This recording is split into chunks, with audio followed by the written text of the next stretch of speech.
the murder rate that's nearly 4 times higher than California's.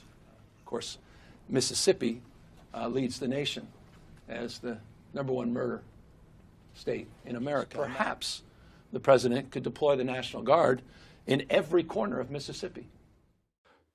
California Governor Gavin Newsom unleashes a scathing attack against President Donald Trump, Mississippi, and Louisiana. What do you think of Newsom's comments in this latest press conference? Do you agree with him or do you disagree with him?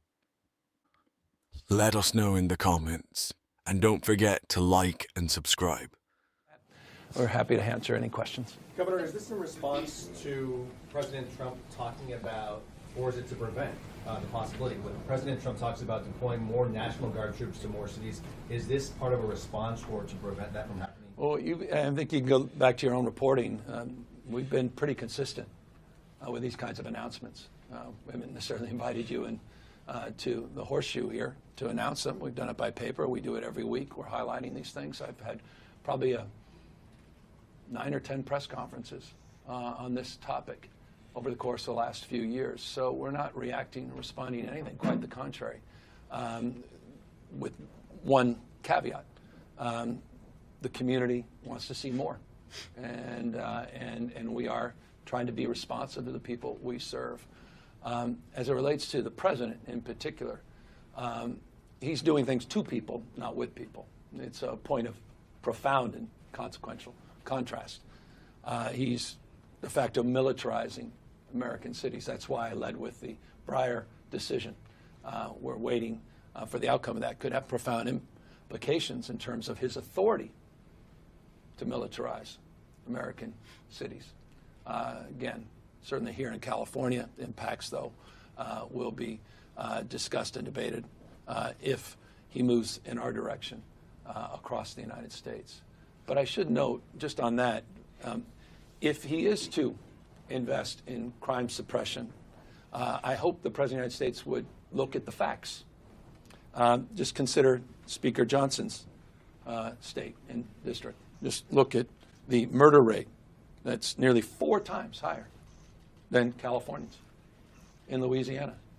In Louisiana, this is Speaker Johnson, 4x higher. I'm just offering, again, you've not seen this on Fox News, so President may not be familiar with these facts. So I want to present some facts to the President of the United States. And imagine this is alarming to the President to learn these facts, particularly Speaker Johnson, who's been such a strong partner and ally in these efforts. So the carnage in Louisiana is well defined. Of course, Mississippi leads the nation as the #1 murder state in America. Imagine this in particular may resonate with the President of the United States. It's got a murder rate 180%. 180% higher than Los Angeles. It's interesting. LA has more people. These are all per capita numbers. More people than Los Angeles. Perhaps the president could deploy the National Guard in every corner of Mississippi. It's the murder rate's out of control there. Carnage. And governor may want to make that phone call.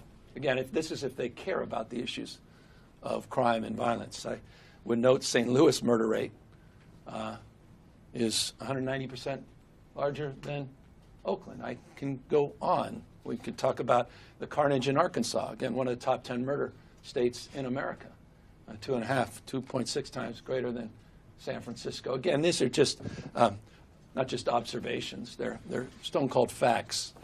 And the fact remains, if the president is sincere about the issue of crime and violence, there's no question in my mind that he'll likely be sending the troops into Louisiana and Mississippi to address the unconscionable wave of violence that continues to plague those states. Do you believe these numbers? Do you think Gavin Newsom's being serious about releasing the National Guard on other states?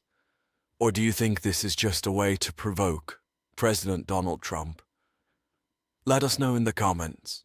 Don't forget to like and subscribe. Administration, I'm not necessarily pointing to this, but in social media with the Patriot Shop that you've established. I mean, is this a way still, though, to sort of do that? Because we've been at this, as you know. You've been to all these events for months and months, and I think we kicked this off with the AG, a few years back in San Jose. We were very vocal about the legislature moving on that legislative package a year plus ago. So I think it's a continuation of that. But I think it is important to highlight the National Guard issue. I thought it was the right question. And it's a question on all our minds. Is this America? Are we losing our country? Have we lost grip with reality? The idea that the military can be out there in every street corner.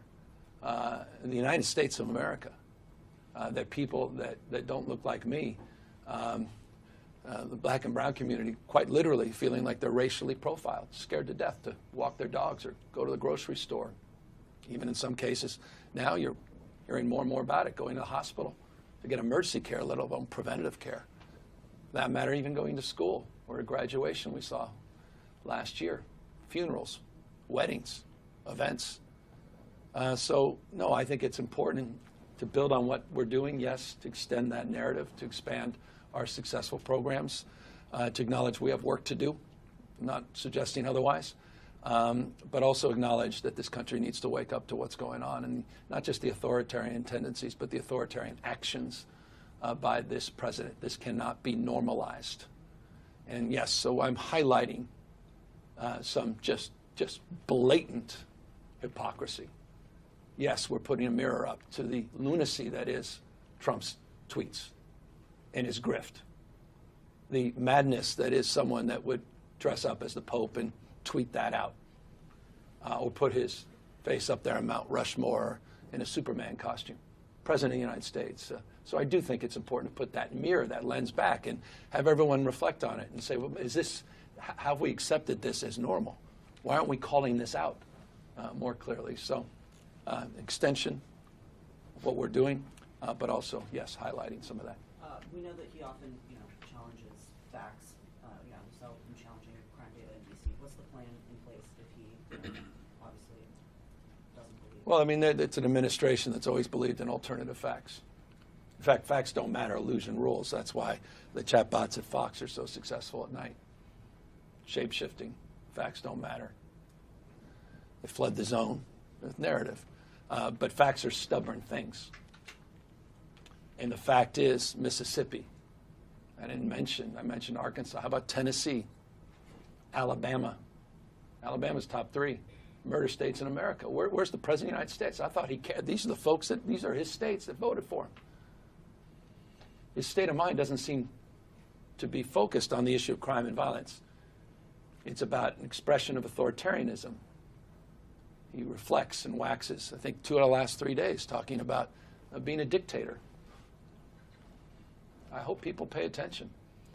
And so we are data-driven here. This basis of facts, in evidence, not just police chiefs that provide that information, but the FBI that stress tests that information. We still believe that facts matter. And that's a question for the Trump administration. I'm not convinced he does or ever has. Governor, thanks for having us in your office. I think it's the first time we're in this setting. Yeah. Speaking of mimicking, were you trying to resemble the Oval Office? And can you speak to this setting? I don't think this comes close, but I appreciate. What was behind it? You wanting to do it? No, we were going to go down to the second floor for all of you insiders. I've never been inspired by that place, so and so I thought it would be nice just to mix it up a little bit. And so talk to Izzy. He had a creative idea today, and thought it'd be nice to invite some. 1 or 2 of you have been here, and I think we created animus because others weren't invited in here. So we figured it would be easier to get everybody in. I have a question to your point about crime rates going down in some of these communities that you're deploying additional resources into. That's been an argument when it comes to where Trump has been deploying the National Guard in places where crime rates are actually going down, like places like D.C. So how can you justify that? What's the reason for putting more resources and more law enforcement on the streets where communities might be seeing decreasing crime rates? Well, because, as I said, good enough never is. A decrease is not, I think, look, and this is more my own observation. This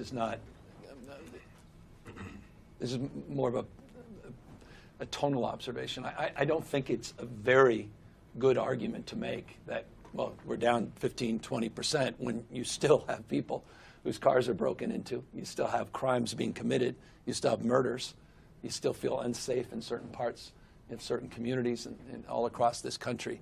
So I think we have to be very careful about that. And I'm not arguing to defend the status quo, quite the contrary. We think we can do better still. Just because we have the second lowest homicides in modern recorded history, certainly in my lifetime, doesn't mean we can't do better. We can. And that's what this is about. But again, I also would highlight that our efforts were focused in the initiation of this effort that we're expanding here today. We're focused on hotspots. We focused on parts of San Francisco 2 years ago that were of concern. We've seen progress, but not good enough. I talked to the mayor the other day about it. He wants to see more. He was very encouraged by our willingness to engage and re-engage back in San Francisco. We went to Kern County, which was the murder capital of California, Kern County, a few years ago. I'm off the charts. I think for 5 out of the last 6 years, they've been the murder capital of the state. And we reached out to the mayor and the county, and we said, look, this is not just about coastal cities. This is about parts of the state that we don't overlook, but often parts of the state that are overlooked. And those partnerships have proven unbelievably successful. By the way, I mentioned Mayor Go because not only did she enthusiastically embrace this, but she's seen some of the biggest decreases in crime in Bakersfield in the state. We're using not just our mobile resources, we're using our air resources down there as well, and I appreciate the commissioner's work in that respect. We're going after sideshows down there, and we've seen some success. So their willingness to engage has been profoundly consequential and beneficial, and I think a lot of those communities that have seen declines think they could do better, can do more, and that's why we're going about that. Gavin, you mentioned hotspots. Can you speak a little bit more, maybe you all can as well, to what's happening in Los Angeles County, what your plans are, if there's specific crimes you're targeting or enforcement you're going to stand up there? Yeah, it's still early. We're having conversations with LAPD. I can tell you this, the city, the mayor's office, and our counterparts with LAPD are very excited about the partnership we're going to do. That's probably going to be one of our biggest number of resources. We have a lot of officers in LA County, so it's going to be an easy lift for us. And so we look forward to being proactive with them. And really, it's going to be, we sit down and plan out these operations 30, 60, 90 days out with Los Angeles Police Department and see where we want to combine our forces. So. You mentioned retail theft, you mentioned street racing. Are there any specific types of crime you'll be focusing most on? Yeah, I mean, our bailiwick is auto theft, obviously, just any crime. When you have a crime issue, the governor talks about where these trends are going up. Our plan is to go in and do what we do. We go in and saturate an area with high visibility in-view patrol. We're going to put numbers of black and white patrol cars and officers in uniform in there. It deters criminals. The people that have a problem with that are the criminal community, have a problem with us coming in and saturating an area. So whatever the crime is, when we come in and do just enforcement that leads to good police work, that crime goes down. So. I want to just, and if I may, well, forgive me, but just I want to also compliment the commissioner. It was the CHP working with LAPD that were protecting the National Guard and the military in LA. I want to thank them for that. The LAPD, in partnership with the CHP, had to protect the federalized guard and the United States military after Donald Trump federalized them. And I just want to compliment you more publicly for an outstanding job in that respect. Forgive me. Can you talk about what your efforts will focus on in Sacramento and the Central Valley? Yeah, same thing. Yeah, same thing. We're talking with those chiefs directly to see where their needs are, but it'll be the same plan of attack. And so these operations will be well thought out, will be data driven, will be planned in advance, but obviously we're not going to public on when and where. And after we've executed some of them, we'll be more than happy to share what the results two are. messages today are kind of contradictory. On the one hand, you're mocking Trump's deployments and highlighting the crime rates in red states that you say are higher, and at the same time, we're here because you're surging law enforcement across the state. So, do you believe that crime is a problem in California or not? Well, sort of a curious question. I made the entire point that crime's an issue and we want to tackle it, and we continue to do more in that space. And we announced and highlighted some of the expansion. What is not contradictory, respectfully, is that we're doing it in partnership with our local communities. We did it in partnership with the Biden administration prior. We're not talking about the nationalization, the militarization of the Guard and militarizing United States cities. So quite the contrary.